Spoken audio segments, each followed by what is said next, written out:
This is 5 on AI. Good evening. It's Wednesday, June 21st, and I'm Kevin Metzger.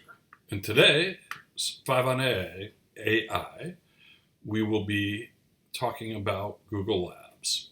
So to get to Google Labs, go to labs.withgoogle.com or labs.google.com will get you to the same place. And from there, you can start looking through what's available in Google Labs and sign up to be an early adopter or tester. Starting with and I'm sorry, I need to move something on my screen here so I can see better. Starting with Google search features. This is pretty cool. If you click here and join the wait list, I'm already in the wait list, so my screen here is going to look a little different when I log on or when I come in. It'll give you the option to join the wait list.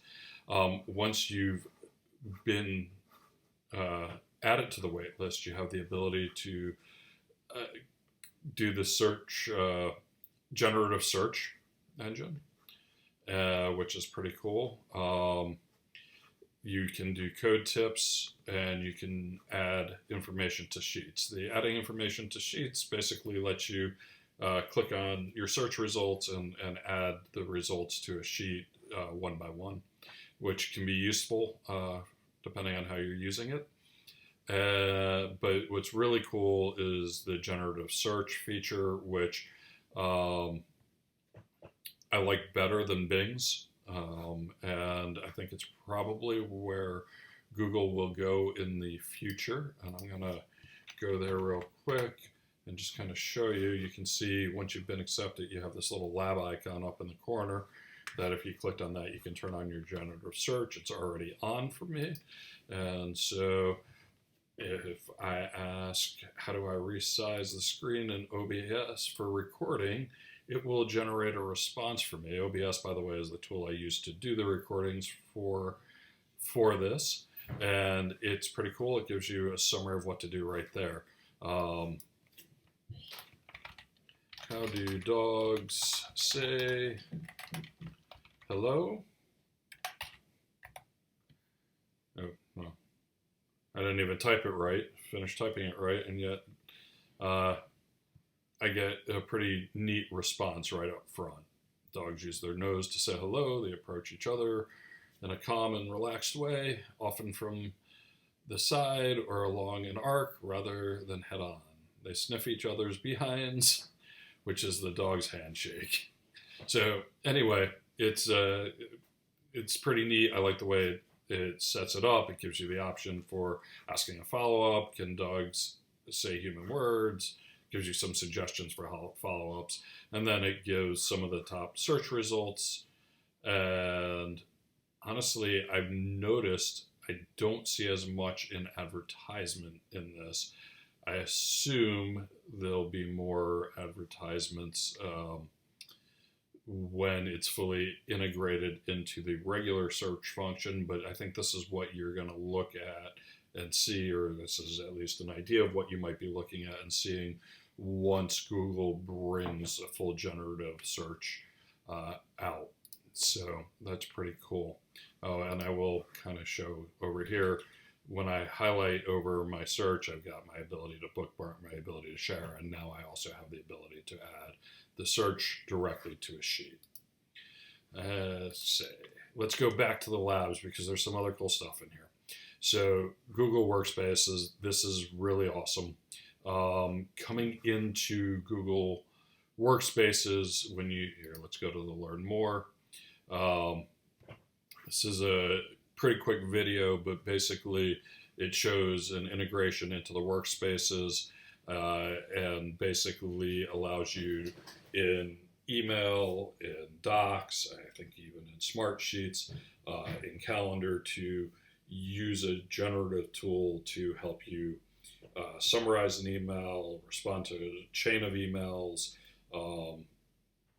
summarize a chain of emails, respond to an email, etc.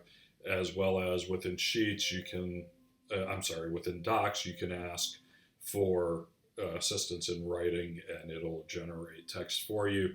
I have not found the text generation out of the Google tools to be as good as the generation out of ChatGPT still.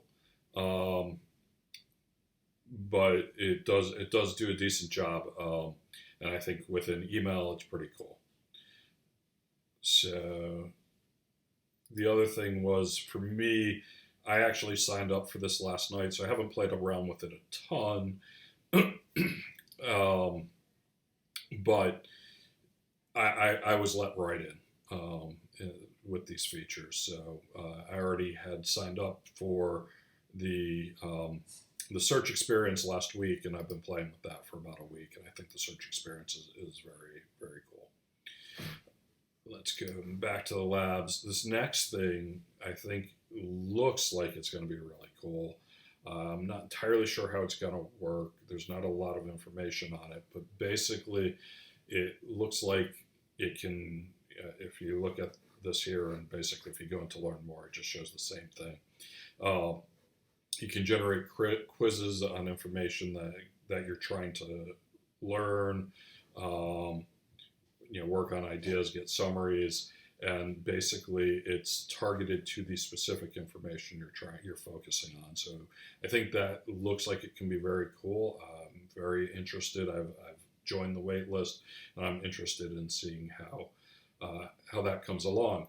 Finally, the MusicLM, which I joined the wait list yesterday and was accepted today, is interesting. Let's see. It goes to Test Kitchen. Let me see if I can get into the Test Kitchen. Yeah, so I'm going to go ahead and get in directly. The music, like I said, it's interesting. It's relatively short clips, but if you go in and try now, I'm just going to show a short example of something they've got up here. So let's create a soothing and adventurous atmosphere. So let's give that a shot. It's going to give you a couple options, and then they're really kind of using you right now in the test kitchen to generate feedback and basically help train the model. So it's going to build 2 tracks every time. They're relatively short, I think maybe 15-second, 20-second tracks.